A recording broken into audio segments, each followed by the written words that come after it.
What's up, YouTube? It's your boy Master Beetle here, back again with another megacolony deck profile. I know this has been long awaited, long anticipated. I know a lot of you guys been asking this, asking for it. Actually, it's only one guy. I'm just saying a lot to inflate my ego a little bit, but yep. Read in the comments section, this one guy, he wanted me to give my take on the Giraffa build, and I said, you know what? Let me slap together my Giraffa deck. And I said, you know what? Let me try it out with locals. And I'll show you guys a little bit of a locals report of what Giraffa did. The troll. The meme in the making. Anyways, we're going to start off with grade 3s. Now, the Giraffa deck, this is a real special take on the Giraffa deck. I don't think anybody else is doing this. Or at least I haven't seen anybody else doing this in their deck profiles, but I'm only running one original Giraffa. He's just there as an extra grade 3. And then I'm playing 4 of the A rank mutant Sand Giraffa. Now you must be thinking, five grade 3s? What are you thinking? I'm thinking this deck is special and it needs space for a lot of other grade 1s and grade 2s that it needs. So I cut it down to 5 grade 3s, and it's not a hindrance to the deck at all because they're Giraffa, you could search them out, and because you're ride chain, it doesn't really much matter if you get to grade 3 or not before your opponent. I usually stall my opponent at grade 2, make them sub-breeze to waste counterblast, just so I could, get the quote unquote, first good stride. Anyway, let's go on to the effects. If y'all youngins don't know about Master Centipede Beetle himself, Evil Armor General Giraffa. He ain't a mutant though. I mean, he is a mutant, but they don't say it in the name. His skill is continuous. If you have Elite in the Soul, he gains plus 1k. So, he comes 11k. And then he has Auto Vanguard. Counterblast 2, choose 2 of your megacolony rear guards, retire them. And when this unit attack hits a Vanguard, choose 2 of your opponent's grade 1 or less rear guards and retire them. I haven't used it, but this is my thing about this. You could use it against your opponent if they rush you at grade 2 or like grade 1, they try and rush you. You could be like, okay then. Like, oh, just take it. Oh, okay then. Cool. So like of course it's a -2 to yourself and it's a -2 to your opponent. It's a break even essentially for Counterblast 2. But it gets rid of a starter. It can get rid of a starter and some pesky boosters or grade 1 attackers. So yeah, you could use it for that. I have not used it for its skill. I almost did, but they didn't let me. So like, yeah, I haven't used it for that guy's skill per se. But you barely ever ride him. Anyway, that's it for the grade 3s. Going on to the grade 2s. We're going in descending order, and then we're going to go on to the strides. So let's see here. You run 4 of the guy you always want to be on at grade 2. Elite Mutant Giraffa. You play 4 Elite Mutant Giraffa. I'm going to explain in a minute. Just give me a minute. 4 Elite Mutant Giraffa. 4 A-Rank Mutant Giraffa. And then, not 8. Not 4. But 12 grade 2s in Sickle Mutant Aristocythe. Now, let me go up. Aristocythe is a Vanguard / Rearguard Dark Device Auto. When this unit attacks, it gains plus 2k. So she's an 11k attacker. And the reason I run this instead of Buster Mantis, my all-time favorite penis bug, is because of the fact that it's not GB restricted and it makes better columns. Well, it makes good columns and it's not GB restricted with some other Giraffa boosters. So that's why I run this card at 4. For a simple fact, I like to stay on grade 2, and the fact that I could, poke their Vanguard most of the time for 11 at grade 3 is really good. So I run it at 4 to see it. And, why not? We're playing 5 grade 3s, so. The next card you must run at 4 in all your Giraffa decks is A-ranked mutant Giraffa. Now he has a special axe skill. From his hand, you can pitch him, and if you have Larva Mutant Giraffe on your Vanguard, search your deck for Pupa Mutant, ride it, and then shuffle your deck. And then Pupa Mutant gets you to grade 2. So this basically helps the Giraffa deck consistently ride Elite Mutant, and that's what you want to do most of the time. You want to ride Elite Mutant, have that 10k base, and then just like cycle advantage with Elite Mutant and one of your grade 1s that we're going to get to right now. And he has another ability which helps fuel your stride. His Act Rearguard is once per turn, counterblast 1. If I have a Giraffa Vanguard, choose one of my opponent's rearguards, rest it, and he gains plus 2k at the end of the turn. So it's helpful, you know, an extra 2k boost to fix columns and rest things, because the Giraffa Stride requires all your opponent's units to be at rest for like the 5k power buff and the on hit to work. So he helps do that. I just wish it was counterblast 1 to rest everything and not just one. That's my only gripe with this card, but it's a very good card nonetheless. So now we have the main all-star of the deck is Elite Mutant Giraffa. His skill is if you have Pupa Mutant in the soul, he gains plus 1000, so you know 10k attacker. And his special on-hit on Vanguard is when he hits a Vanguard, stun a rearguard. So he's really good for the grade 2 game. You cannot out-grade 2 game this deck. You really can't, in all honesty. Unless I'm not on this guy, and then like it's an iffy situation at that point. But most of the time, you ride this guy. Like during the locals tournament I was in, most of the time I rode him. Most of the time. I think it was only 1 or 2 games that I didn't ride him. And I was never grade stuck. I was grade stuck intentionally, but never grade stuck naturally. So anyway, that's it for the grade 2s. Now let's go on to the grade 1s. Now the grade 1s, we run 12 grade 2s, 5 grade 3s, and 16 grade 1s, because you need to run all these grade 1s at 4. You run 4 of Rebel Mutant Star Shield, the unflipping PG, because this deck does counterblast a lot at times, or hardly counterblast if you're not really doing anything relevant in the game. But you can lose all your counterblasts very quickly, so that's why you want to run the unflipping Perfect Guards. 4 of Pupa Mutant Giraffa.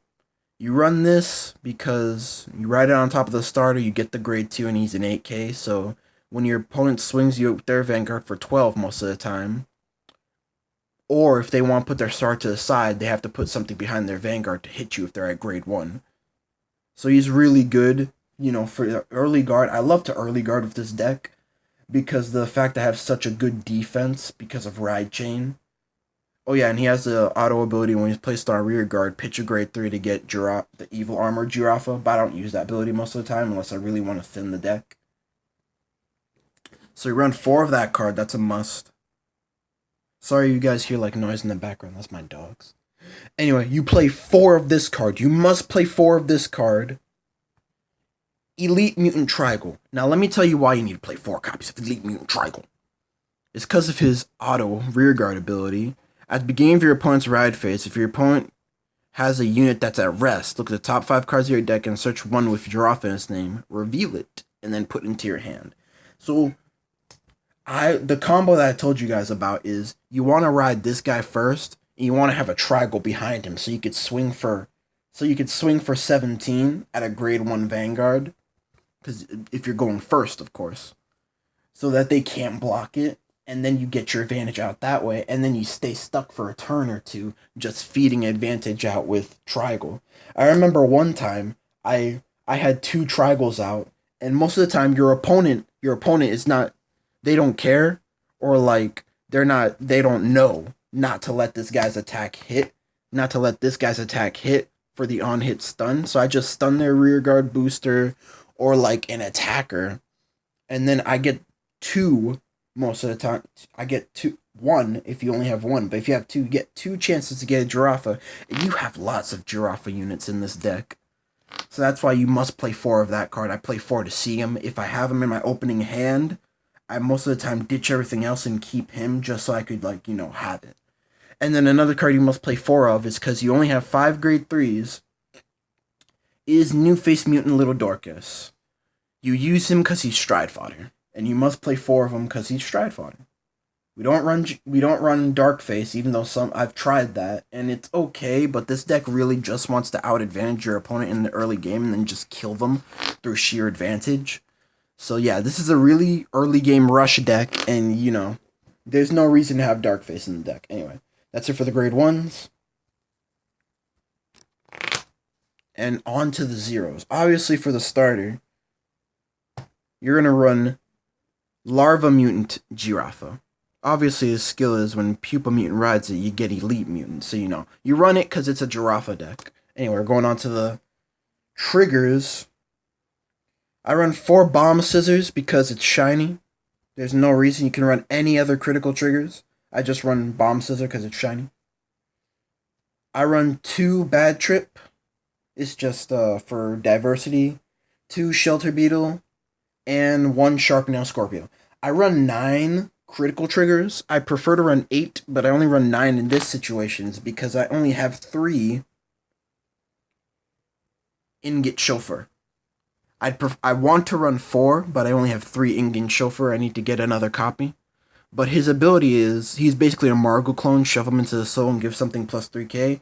He's good for fixing columns, making columns bigger. And that I like running Ingot Chauffeur and not the regular draw. So I just stuck with 9 draws.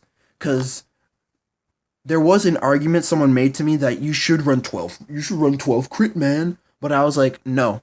You need to draw into your combo pieces. You need to draw into him.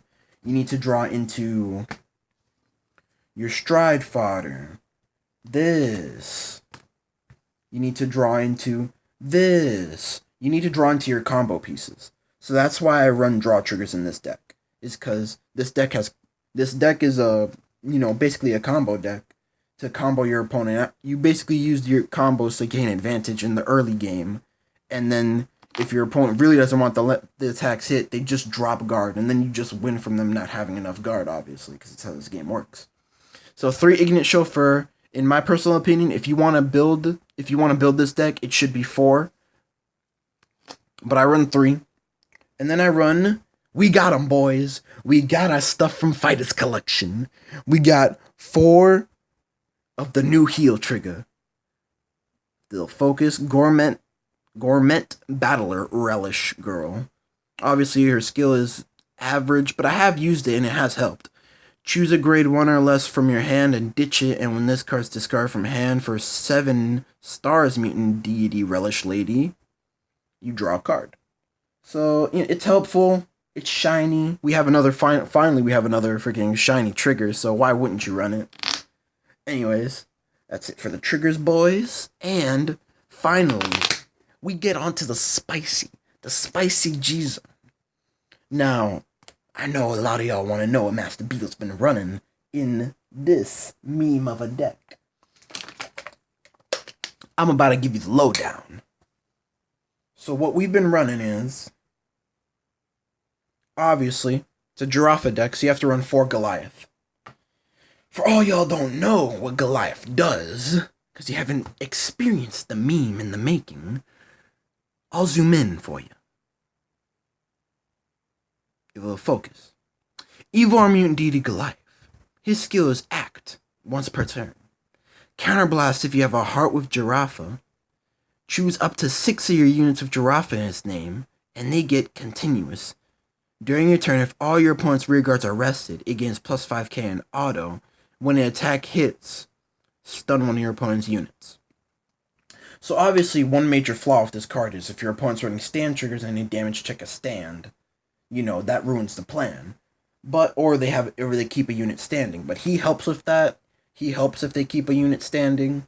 But if they get stand triggers during the damage check, there's essentially nothing you could do unless Sand Giraffa hits. Now, I don't think I went over Sand Giraffa's ability, but I will go over it right now, because he also helps.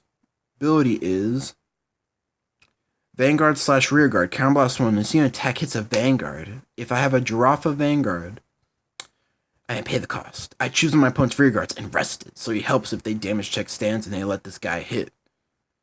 And until the end of the turn, it gets, when this unit is put into the drop zone from rear guard or guard, choose one of your rear guards and retire it, and that unit cannot stand. So it stuns it. So this stuns a unit, and it gives it the ability of, you try to call over it or you try to guard with it because okay, but I can still intercept. Nope, you gotta kill something else as well, guy. So he helps deter people from, like, intercepting on your turn, because when you stack this guy's ability on top of this 16k attacker by itself, on hit 2 stuns. He's really good for that. Anyway, 4 Goliaths. Move them right over here. And then, the card that I suggest you run 4 of, at maximum, 3 of at least, never 2 or none, is Stun Beetle. You always run Stun Beetle at least at 3. I do not know why people they take out Stun Beetle from the deck. There's nothing better than Stun Beetle to put in besides this card. Its skill is GB2, Cannon Blast 2, and choose a Stun Beetle and flip it up. When his attack hits a Vanguard, choose all your opponent's Vanguards and it cannot stand. And your opponent cannot normal ride during the next ride phase.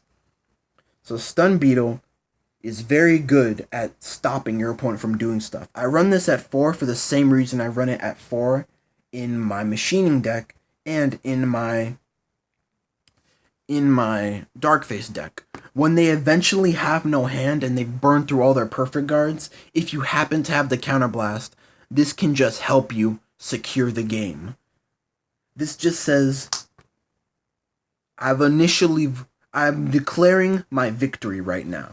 And people get so scared, or like, you can catch your opponent off guard when you already know they don't have a perfect guard because they used one last turn, and they will just drop guard for this guy. He will just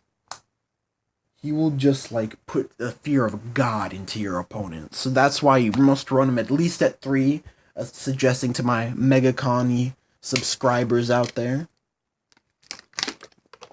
Gotta get that sip of water. And then, also another card is, we run 2 Obturandus. Now I run 2 Obturandus in all my megacolony decks for the matchup against, Bermuda. Well, not Bermuda so much. Yeah, Bermuda, kind of. Bermuda, Harry, Pale Moon, Night Rose, especially Grand Blue. This just helps against. I actually faced in round 2 a Night Rose player. It was going back and forth in game 2. Yeah, he took game 1. Game 2, I just told him, nah, you ain't doing nothing now. Because he had low hand and he had no resources, but you know how they can gain back their resources at the end of the turn by calling stuff. So I was like, nah, you ain't doing nothing. So he had low hand, I had low hand, and then I just went to Goliath next turn and I just won it out from sheer power columns. So he's really good. If y'all don't know what Lawless Mutant Deity Obturandus does, I'm gonna tell y'all right now. It's Act GB2, Cannon Blast 2, and discard 1, and your opponent cannot call units to rear guard. That includes superior calling. If it'll focus. Includes superior calling. Now, its cost is a little heavy, but trust me, against those decks that you have a hard, megacolony has a hard matchup against, it's worth it. It's worth it most of the time, but most of the time when you do it, you want to have a high hand, so it's not that much of a loss. But it's really good. You run it at 2. The minimum is 1, but the maximum I go is 3. I've thought about doing 3 in my Darkface deck myself, but I'm not sure yet. Because doing it 3 times in a row, you're at that point, you're just extending the time before you lose. Because you're losing at that point if you have to do this guy 3 times in a row. 2 times in a row, you're okay. But 3 times, it's you're losing. And we run 1 Struggle Dipper. Now, I wasn't running 1 Struggle Dipper in the tournament. I was actually running, crazy enough, I was running the GB8 against a Struggle no, I was running a GB8 over an Obturandus. I was still running a Struggle Dipper. Because Struggle Dipper serves as your, 5th Goliath. What Struggle Dipper does is, Wildfire Mutant Deity Struggle Dipper is act Karen Blast 1, flip 1 up, choose 3 of your units and they gain plus 1000 for each of your opponent's rested units till your turn.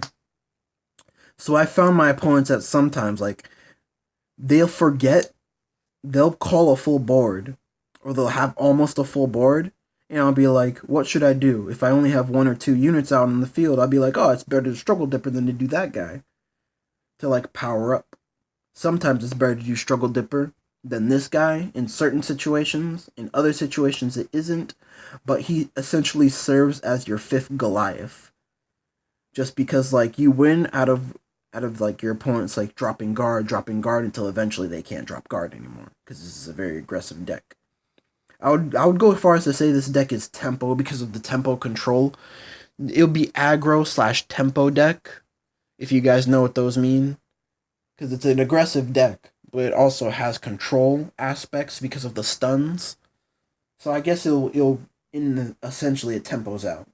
So that's it for all the strides. We're going on to the G Guardians. We got 1 Scarab Gas because if your opponent has 2 or more rested units, he gains plus 5k. Really good for that 30. Really good if their opponent's attacking their Vanguard not boosted. You could just drop another 10k for 3. Run 1 Grice Fort. Now you guys could choose to run 2. I found myself at options like, hey, a second one would be good right now. But Grice Fort is Karen Blast 1, when it's put to guard, rest all your opponent's back row units and gains plus 5 for each 2 of your opponent's units at rest. Most of the time in the tournament, I found that he'll gain plus 10 at least most of the time when I'm using this, because they're not scared to call units out from this deck. They're like, oh, it's just on hit, so they're not scared. So you get extra guard for free. And most of the time when I used it, I was messing up my opponent's columns. They're like, oh, man. So, it was really good. It's really good. I'd run 1. The most I'd run is 2 copies. 2 copies maximum, because, like, megacolony's counterblast heavy deck. So, that's why. Then we run 1 of the new hotness. 7-star Mutant Deity Relish Lady. Now, this card is not... It's not as good as I anticipated, but it's still very good. I've actually done combos where if I have to G-guard more than once, I'll G-guard with this first, rest their back row, and then I'll G-guard with this, and they can't choose for its ability. Its ability is GB1, flip a G-guard face up when it's put on G-guard, and your opponent chooses to rest 2 of his rear guards, and if he or she doesn't, you draw a card, countercharge, and soul charge. Very good in any megacolony deck, because every megacolony deck is very counterblast heavy, and it's also very good if your opponent's really scared of the countercharge and the draw. They'll just be like, no, and then you're like, cool. So now you've either weakened the attack or rested an entire attack column that I don't have to guard for. So it's very good at that point, but sadly it's only when the Vanguard attacks. That's my only gripe with Grice Fort and Relish Lady, is that they're only when the Vanguard attacks your Vanguard. So that's really disappointing. The card could have been better, but we get what we get. It's only a flat out 26 when it guards, so that's why I like to do the 2-card guard combo. 2-card guard combo. You heard it here, folks. Next, I run 1 Metal Element Screw. Ditch a card against plus 10,000. Really good. You run 1 Screw. Now, in this deck, I'm running 5 G Guardians. With the new G Guardian out, I'm trying 5 out. Right now, it's actually working out really good in this deck. I'm not sure about the Darkface deck. I need to do more testing on that. But 1 Dismal. I run 1 Dismal because this deck is actually very rearguard reliant. The matchups you lose against this deck most of the time, is that completely destroy this deck are control decks that can get rid of your field like that. So you run 1 Dismal to just protect that one guy you need, like the grade 2 Gura, the grade 3, the grade 2, the grade 1. You just protect the guy that you need on the field to work your magic. So that's it, guys. This is my megacolony Giraffa deck profile. Oh, but we've got that special tournament report action going. So this is what happened. I took notes, guys. When I go to locals, I like to take notes on the decks I'm testing or trying out. So this is what we did. This happened on the 10th. It happened 3 days ago, guys. Giraffa second place locals. Round 1, I faced Bermuda Triangle. He won the first game. Wait, did he win the first game? Yeah, he won the first game. Then I won the second game. And then game 3, he was at 3 damage. And then he decided to take my Goliath Vanguard attack hit. And I checked 2 crits. So I won that one. Round 2, I versed Night Rose. Got the first one because of sheer power. The new Night Rose stuff is very good, guys. Then I got the second one because I was like, I was making sure, I was watching his resources, making sure he couldn't use any more resources against me. It's because that's what I like to do. I always made sure that he went into Sabreeze. And then game 3, we went to time, so it was turn procedure. And he effed up. He forgot to ride to grade 2 before he did the Banshee crits ability, swap it into the soul and draw a card. So I automatically won that one because of like the sheer power this deck has at the grade 2 game.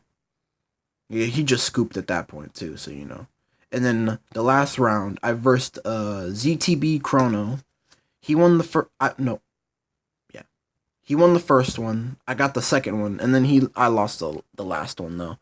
I wish I could have gotten first place with this deck, but like the sheer trollage and like the memeage of having this deck like reach all the way to the top 4 was like baffling everybody. Like, what the fuck? What the fuck? This is Giraffa. This is Giraffa. Like, what the hell? And it was cool too, because like people actually did want me to get up there just for like the pure trollage of me playing a Giraffa deck.